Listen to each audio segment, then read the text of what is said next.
Happy 4th of July, everyone. Today we're going to print a program to celebrate the 4th of July. When you think of 4th of July, you think of fireworks, you think of maybe American flag waving around. I don't know about you guys, but my family always had like matching 4th of July t-shirts. My mom and the sisters had like red. My dad and I were always blue. So today, instead of all the fun stuff, we're going to print something more simple. Let's print some sort of banner of stars and stripes, because after all, on the American flag is stars and stripes.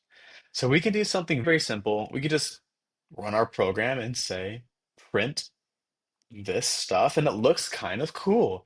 We have our stars and we have our stripes, but I want to make this more interactive. I want the user to be able to define how large the banner to be.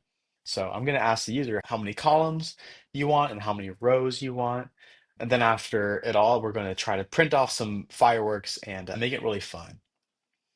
So this is the easy way, by the way. Super, super beginner.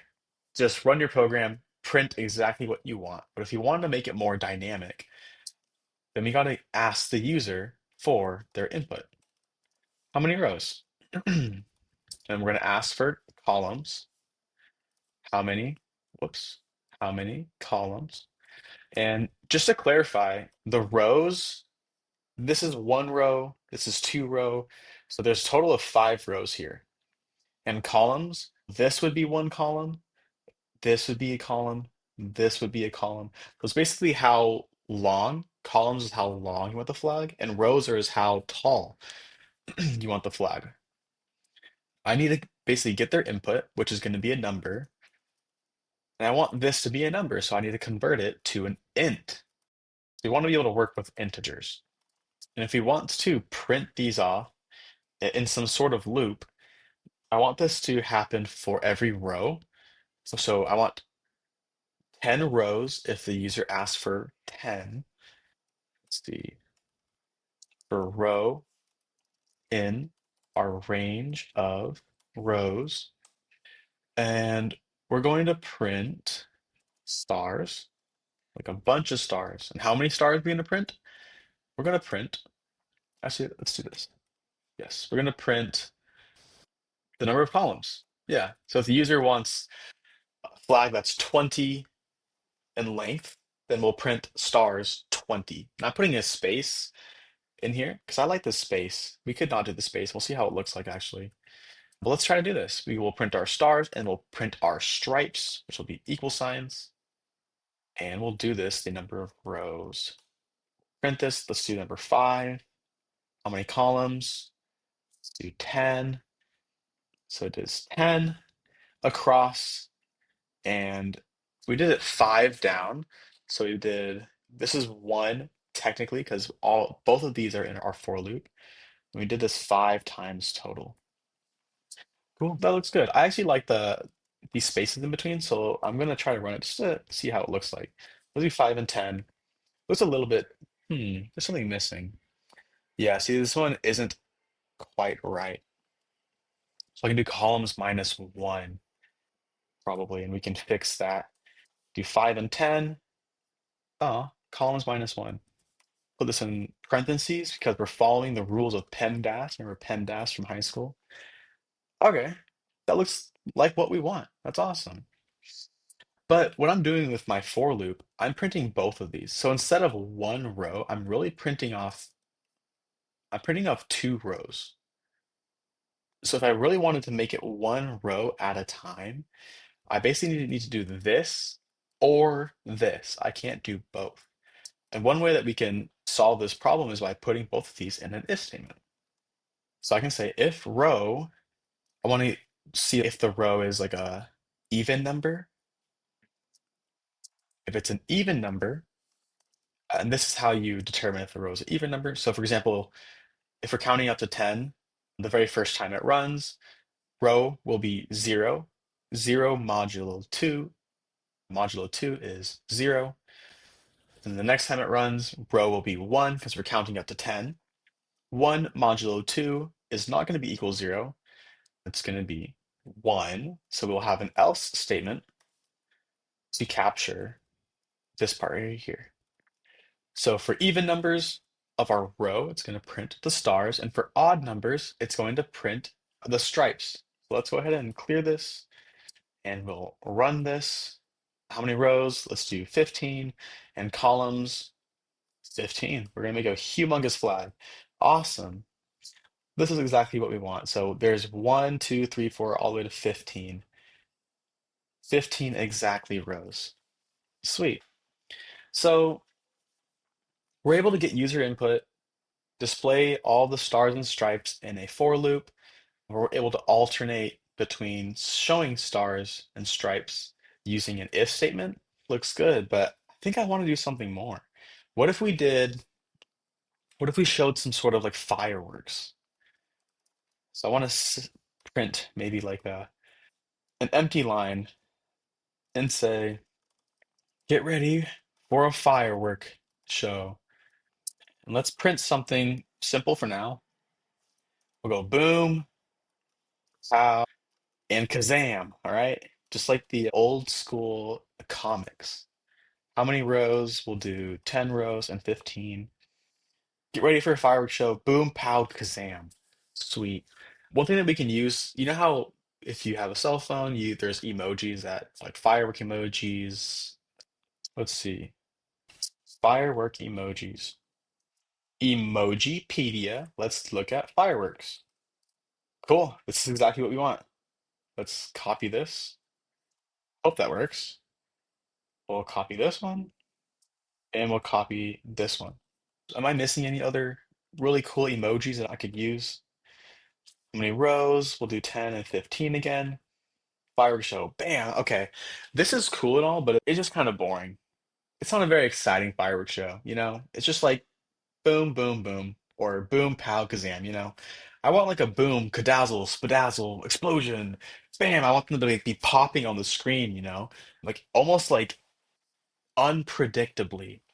So I can do something like that using like a random number generator, and the random number generator will add like spacing. So maybe it'll put a firework here, whoops, and then the next line it'll put a firework over here, and then maybe the third line it'll put it over here, and it's just going to be popping all over the screen on different lines. So if I wanted to do like a random number generator, I would have to import a random, the import random. Is that right? Let's see. And I can do another for loop.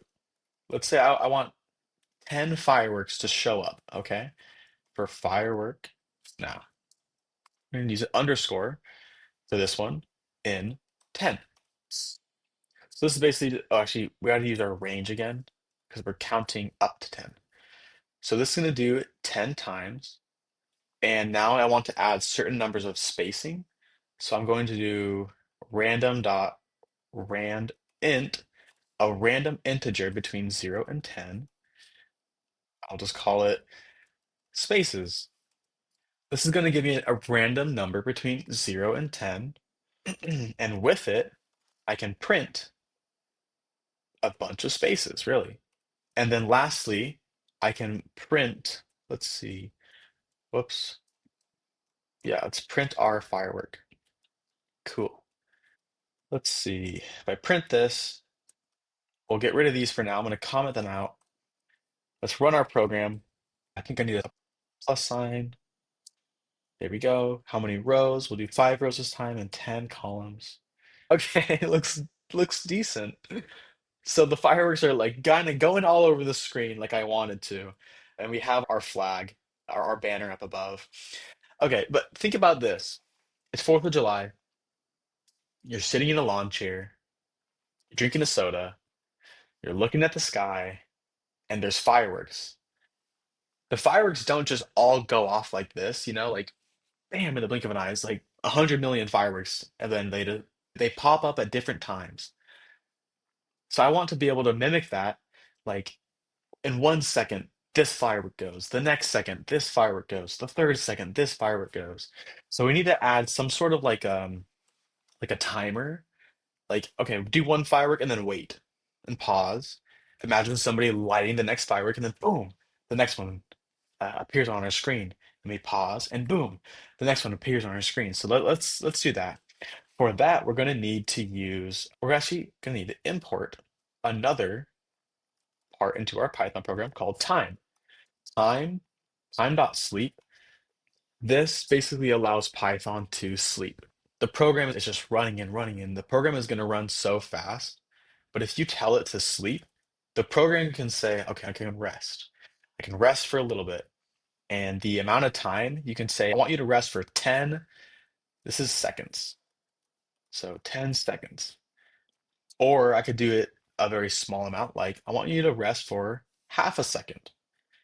Okay, let's do half a second for now with our fireworks and see what it looks like. We'll do 5 rows, 10 columns. Bam, bam, bam. Yes, yes. This is a great fireworks show. Let's go. All right. All right. This is sweet. Okay, okay. Um, the last thing that I want to do so far is I want to show different fireworks. We got a purple firework. All these are purple. Once again, 4th of July, you're not just getting the same firework over and over again. You're getting multiple fireworks, multiple colors, and we need to mimic something very similar to that here, where maybe sometimes we show the purple one, sometimes we show this one, sometimes let's show this dynamite. We'll show the dynamite. So what we can do is we can create an array called fireworks, and let's store our fireworks here. So we have this one, got this firework, and lastly, we got our dynamite. I'm gonna bring that over. I'm gonna delete this because I don't need it anymore, hopefully. And what we can do now is we can create another random number to basically randomly choose this one, or this one, or this one. So let's see. We have a random number generator for our spaces. We'll have a random number generator, which is either going to choose a value between 0 and 3, I imagine, right? This is the firework chooser. It's the number that's going to grab the firework from the fireworks array. I don't know what I want to call it. I'll call it which firework? I don't know. Which firework? And then I'm going to create a variable, which is actually the firework from the array that's going to say fireworks, which firework? I can replace this now. Let's run the program, see if it works, and I will explain. Cool, cool, cool. List index out of range. So instead of 3, I need to do 2. And if I run this again, let's clear the screen. Awesome, my banner looks so good. Boom. There it is. That's so cool. So once again, what I've done with the fireworks is I stored our fireworks in an array. And I can make this as large as I want. I can add other fireworks, I can add other emojis, and I'm using this array here to select a firework using a random number generator. For example, let's say that this random number generator generates the number 0. 0 is going to get this one right here. Okay, let me move this down below. So 0 does this. 1 would get this one, would get this one. Okay, so random number generator is either going to grab the number 0, 1, or 2, and this corresponds with 0, 1, and 2. Okay, this is a really weird name, but basically, whatever number this is, that's exactly what we're doing. We're getting the array, our fireworks, with the value of 0, 1, or 2, which is either the purple, orange, or the dynamite. And lastly, once we have a firework in a variable, we're going to print it with a random number of spaces. And these spaces are from 0 to 10. And then we're adding our firework at the end. And lastly, we're telling our program, sleep for half a second, just to give the illusion of explosions. And last but not least, let's save this and run it one more time just because we're so stoked about the 4th of July, everybody. How many rows? 100. How many columns? 100. All right, that is not a good looking banner, but let's enjoy the fireworks show. Let's do it one more time. Too many columns, maybe like 25 columns. It's probably the maximum that I could do. I want this to run 100 times. I want 100 different fireworks on our program. 20 and 25. It's a much better flag. Let's sit back and enjoy the show. 4th of July, everybody. Man, this is a beautiful fireworks show. It's over. Encore. Come on. Come on. Good thing I can just run it again. What a beautiful flag. Ah, more fireworks. See you next time. Happy 4th of July.